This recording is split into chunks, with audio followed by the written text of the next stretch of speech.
también, pero yo dirijo a ti ahora.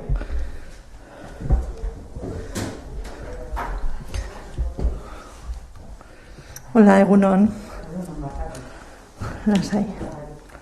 Azingo gea, ez da? Onintza? Bueno, egunon etorri zareten hori. Mila esker etortzegatik, gaurkoan neguko planaren ezaugarriak emango ditugu. Gizue urtero bezala neguko planaren goraberak eta baliabideak eta abisuak eta abar ematen ditugula. Aurtengo neguko planaren ezaugarriak, beti bezala iraupena izango da azaroaren 15-tik aprilaren 15-era, urtero berdin izaten da. Beraz, azaroaren 15-ean hasiko da aurtengo neguko plana. Zeinek jartzen du abian plan hau? Beti esaten dugun bezala, Eusko Jaurlaritzako Euskadiko Meteorologia Zerbitzuak aktibatzen du, izotzagatik edo eta elurra 1000 metrotik berako aurreikuspenak daudenean. Eta, aurtengoan baditugu berrikuntza edo nobedade batzuk Gipuzkoako Foru Aldundiko plan honetan. Aurtengoan inbertsioak handitu egiten dira, hau da 1,7 milioi gehiagoko inbertsioa daukagu, 4,8 milioi guztira, eta baliabideak 87 kamioi, Diputazioko baliabide propioak, eta bidegiren artean. Hau da, 87 kamioi, Gipuzkoako errepide sare osoarentzat.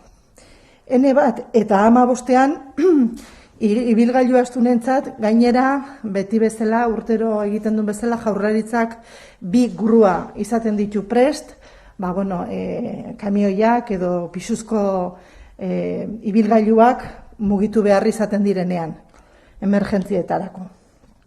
Eta gatz tonak, datu hau ere ematen dugu urtero, gure sare osoan 11.900 tona gatz izango ditugu 39 deposituetan. Gauza bat azpimarratuko nuke aurtengoan, eta oso garrantzitsua da trafiko aldetik hau azpimarratzea. Badakizue Belabietako tunelean lanak egiten ari garela, eta lan horiek oraindik iraun egingo dute datorren martxoa apirilerako, eta beraz, bypass bat daukagu jarrita Iruñako norantzan, eta bypass horretatik ez dira pasatzen elurrak entzeko makinak. Ez daukaten nahiko lekurik, eta beraz, neurri zorrotz bat hartu beharra daukagu aurtengoan. Hau da, 700 metrotik behera elurra dagoenean, 15 errepidea itxita egongo da. 700 metrotatik behera dagoenean, 15 errepidea itxiko dugu, bai Andoainen, eta baita ere, Nafarroatik Belabietarako bidean. Beraz, zeintzuk izango dira alternatibak? Kamioientzat edo pisuzko garraiolarientzat, ene bata edo sakanako autobidea hartu beharko dute, eta kotxeentzat berriz, ibilgailu arinentzat, Gi 21, 30, hau da, Berastegi eta Tolosa arteko errepidea hartu beharko dute. Ezinbestean egin beharreko kontua da hau, badakigu afekzioak eragingo dituela, baino segurtasun neurriak hartu beharrezkoak ditugu, bestela pilatu egingo delako elurra 15-ean, bypass hori dela eta esan dizuedan bezalaxe.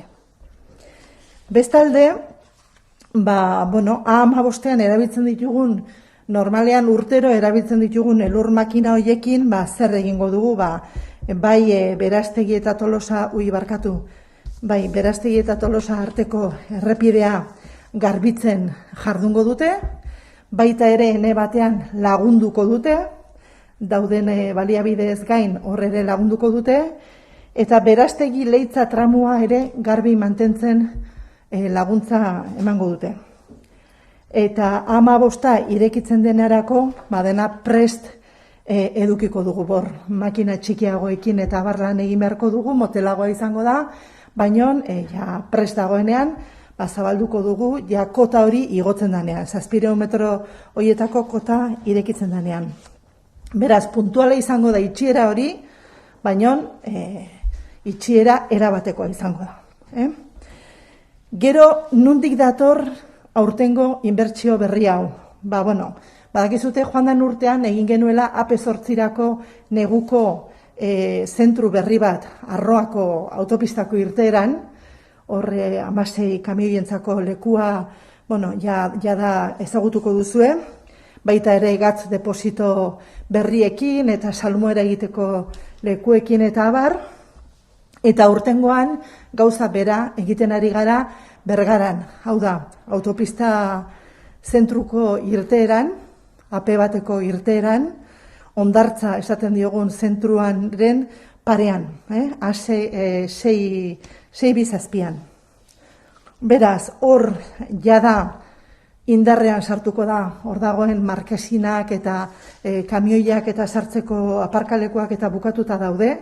Jadanik, lehenengo fasean, esan bezala 1,7 milioiko inbertsioa egin dugu, eta bigarren fasea datorren urteko urte bukaera aldea bukatuko da. Horrek esan nahi du, datorren urterako bukatuko ditugula gatz deposito berriak, salmuera egiteko instalakuntza berriak, eta baita ere edifizio bat, eraikuntza honetan, izango dira bulego berriak, baita ere konservaziorako materialak eta almazenak, eta honekin batera beste eraikuntza bat material elektriko guztiarentzako. Kontutan izan behar dugu, jada urtarriletik aurrera bidegik hartuko duela bere gain A626ko kudeaketa osoa, peajea indarrean sartzen denetik, eta zentru honek, Bergarako zentru honek emango dio zerbitzua bai AP batari eta baita ere A626ari. Gero, 7.000, esatea, datu batzuk emateagatik, zentro berri honi buruzko datu batzuk emateagatik, desentea handiagoa izango da Arroakoa, baina pixka bat handiagoa, 7.000 metro karratu izango ditu. Eta, esan bezala, aurtengo inbertsioa bete-betean 1 milioi bat eta 700 milioiko aurrekontua dauka. Horko gatz biltegian 2000 tona gatz egongo dira, eta Arroako jada bukatutako deposito horietan 1.500 tona gatz. Baina guztira bidegik baita ere, guztira izango ditugu 34, zenbazan? 11.000 egia da, 11.000 tona gatz. Hau da, gure sare osoan, bai autopistak hartuta, bideiko autopistak hartuta eta Gipuzkoako errepide sare osoan, 15.000 tona gatz izango dira guztira. Beste honekin bukatzeko, beste abisu edo azpimarra bat jarri nahi dut. Urtero esaten dugun bezala, elurra eta izotzarekin ahalik eta ahal neurrian behintzat ibilgailurik ez hartzea eskatzen dugu jendeari. Badakigu jendeak askotan izaten duela presa, baina errepidean naiz eta baliabide guzti hauek martxan jarri ez daude sekula berdin, baldintza berdinetan. Beste alde batetik, ibilgailua egoera onean edukitzea komeni da, hori beti, baina elurra eta izotza dagoenean gehiago, dagoen gurpilak eta abar ondo dauden, gasoila edo gasoilenaren depositoa ere beteta dagoen, eta baita ere, hau azpimarra berezia, ezkerreko erraia mesedez, gaitasun handiko errepideetan, utz dezatela libre.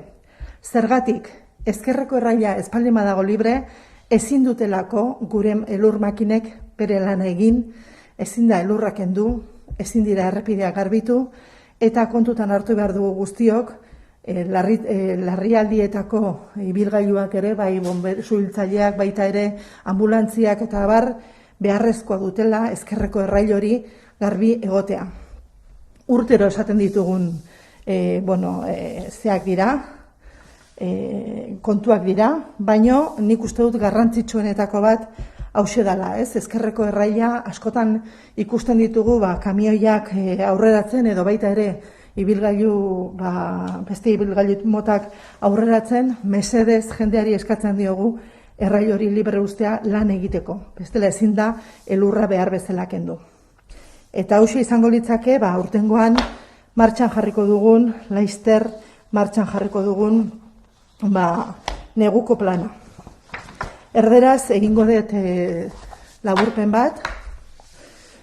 Decir que este año la vialidad invernal, el plan de vialidad invernal, tiene una característica que es importante destacar debido a las obras de Belavieta, en la A15 del túnel de Belavieta, para adaptarlo a la directiva europea.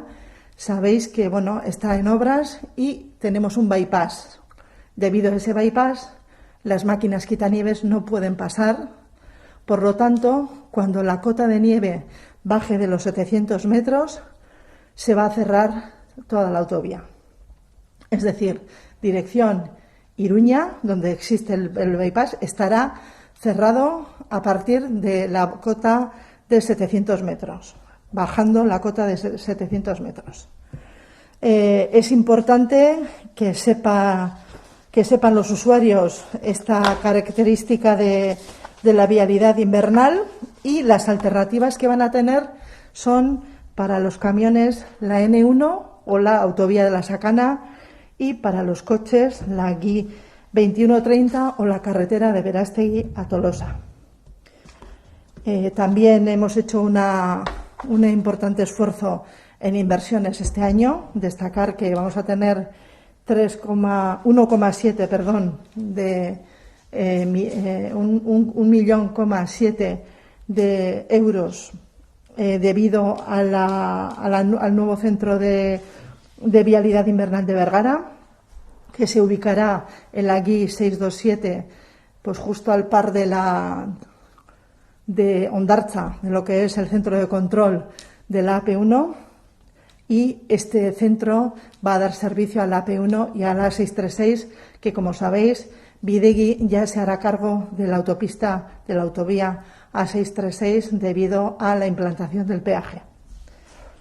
Beste zeo zer nahi balima dezute erderaz aipatzea, esango diazute. Eta galderak balima dituzue, bota. Bai, egunon, nimi galderatxo dauzkat. Itxiera izango da, Andoain eta Berastegi artean? Ez, Andoain eta Berastegi artean osorik, bai. Andoain eta Berastegi eta Nafarroko mugartean iridago da. Bai. Vale. Hori batetik, da bestetik. Ipatu guztira 11.900 oso gertzanago, 11.900 tona gatz izango dirala, eta atera zaite Arroa eta Bergara artean gutxi gora bera 3.500 tona egongo dirala metatuta. Gainerakoan nun egoten da? Bueno, gure sare osoan zehar, adibidez Andoainen daukagu kaminoren zentru bat, han daukagu gatz deposito handi bat, Beasainen beste deposito bat dago, eta Donostian ere bai, eta leku desberdinetan banatuta daude, baina ez dira zentro, adibidez, Bidegiko zentro integralak bezala baizik, eta gatz depositoak, eta gero ja konservazioko uteek kudeatzen dituzten gatz depositoak dira. Horrekin salmuera egiten dugu. Kuriosidade bezala, salmuera da likidoa, azken finean gaur egun gehien botatzen duguna ez da gatz larria, baizik eta gatzakin egindako likido bat kotxeak eta gutxiago zehatzen dituna, ondatzen dituna, eta hori da egiten duguna zentro hauetan, ez? Pixka bat, leku batzutan gatz larria bota behar izaten dugu, kamioi handiak eta sartzen ez diren errepideetan, baina bestela autopistetan eta gehien bat erabiltzen dugu salmuera hori.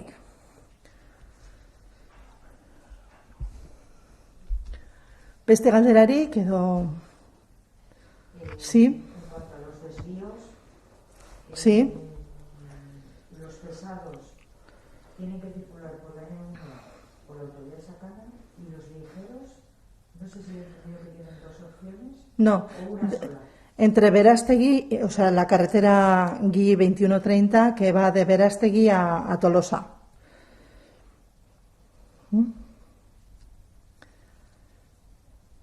A partir de Berastegui ya no podrán circular, es decir, ya estará cerrado a partir de Berastegui la A15, ya no se va a poder ir hacia Iruña.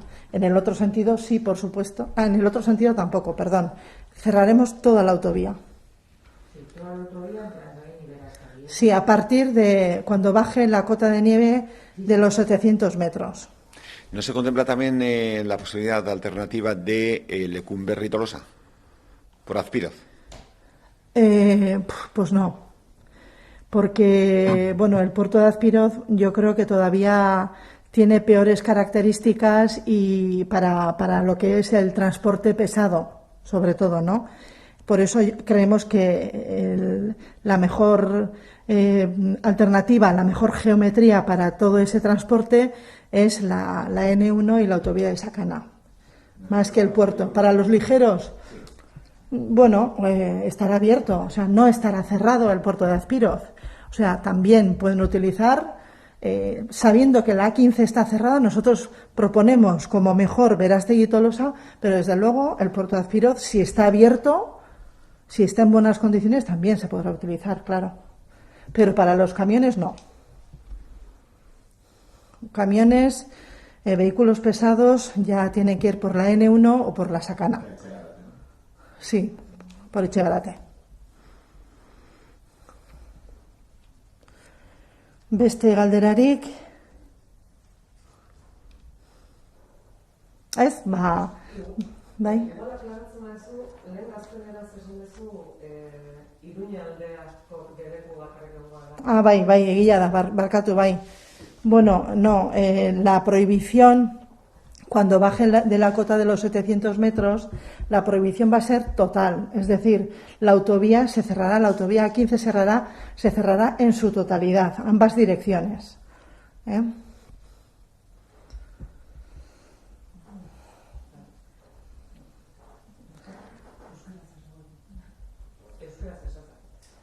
Hori euskaraz esateko? Bai.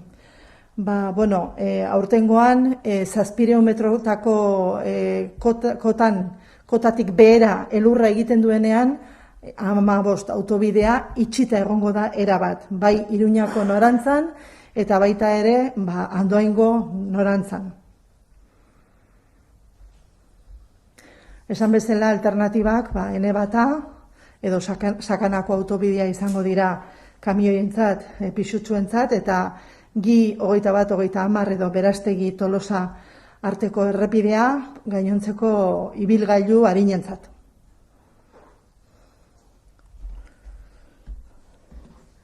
Eta besterik ez bali daukazute? 700 también, ¿no? Sí, incluido. 700 o menos. Incluido 700, sí, 700 o menos.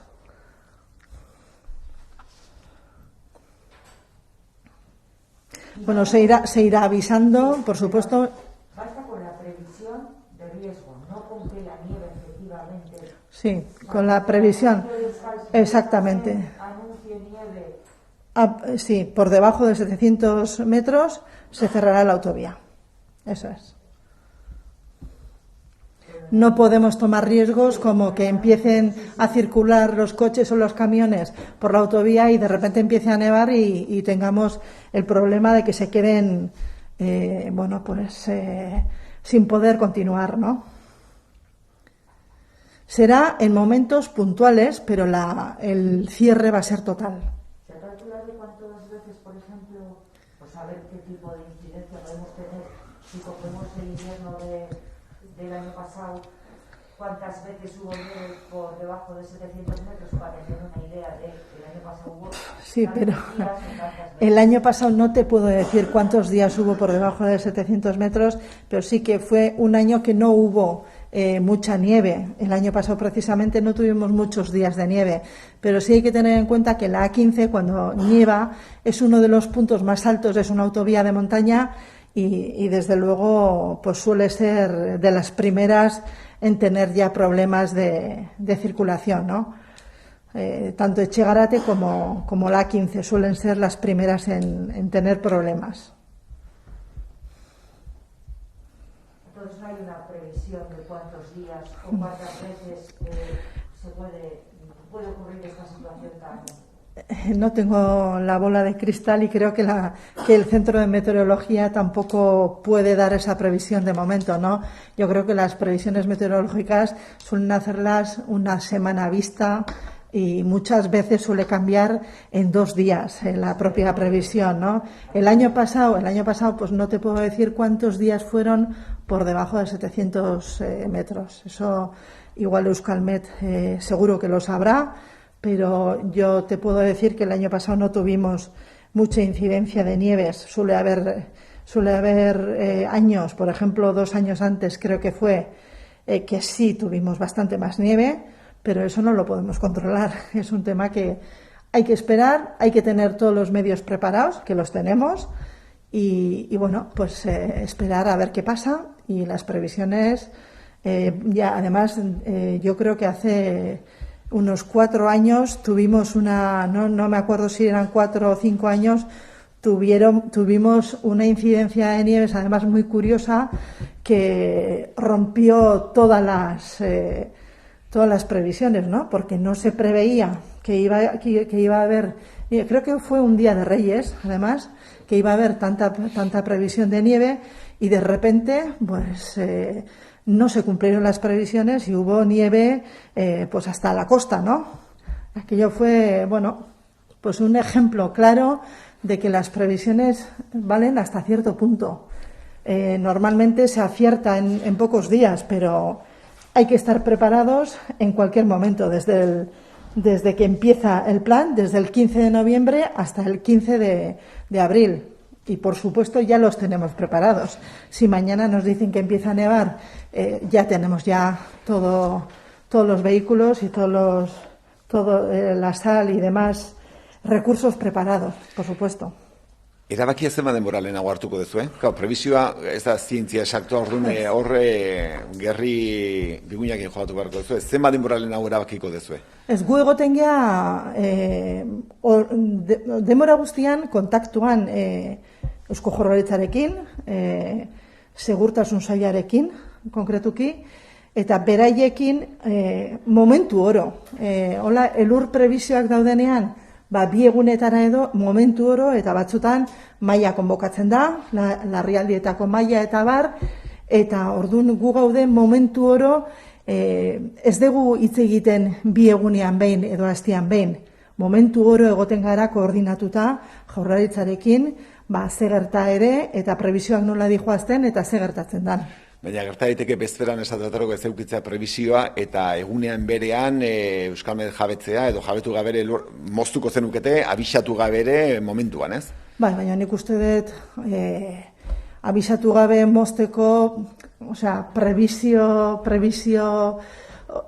asko fallatu behar dutela. Nik uste dut ordu batzutan ja jakiten dela, baina bai, ikusten bali badegu bapatian hasten dela, oindala urte batzuk bezala, ez? Prebizioetatik kanpora, elurra egintzun kota oso bajuetan prest ditugu baliabide guztiak, eta itxi egingo genuke noski. Ezin deguna da, arriskua da, lehen esan detena, ez? Ibilgailuak sartzea errepidean, eta gero ezin atera ibiltzea, ez? Horregatik, komeni da lehenago moztea. Creo que ha comentado Euskera al principio como que es una medida que no sé qué calificativo le ha puesto, pero que han primado la seguridad.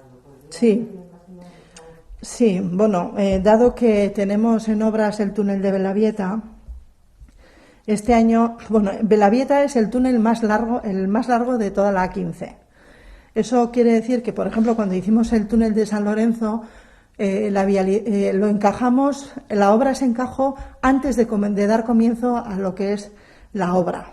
¿Qué pasa con Belavieta? Que no podemos encajarlo porque tiene, como es mucho más largo, la obra es mucho más larga. La obra la empezamos en mayo y acabaremos en marzo-abril de 2022. Son 10 meses. Esa obra no se puede encajar antes de que empiece una vialidad invernal. Entonces, debido a esas obras del túnel de Belavieta, tenemos un bypass por el cual no pasan las máquinas quitanieves. Hay que quitar la nieve con máquinas más pequeñas, es como más artesanal y por eso, debido a eso, nos va a costar limpiar en cada momento. No podemos garantizar la circulación como es debido y por eso tenemos que cortar la autovía, la A15. Insisto, en momentos puntuales o por lo menos cuando la cota de nieve esté por debajo de los 700 metros. Si no, por supuesto, seguirá abierta la autovía.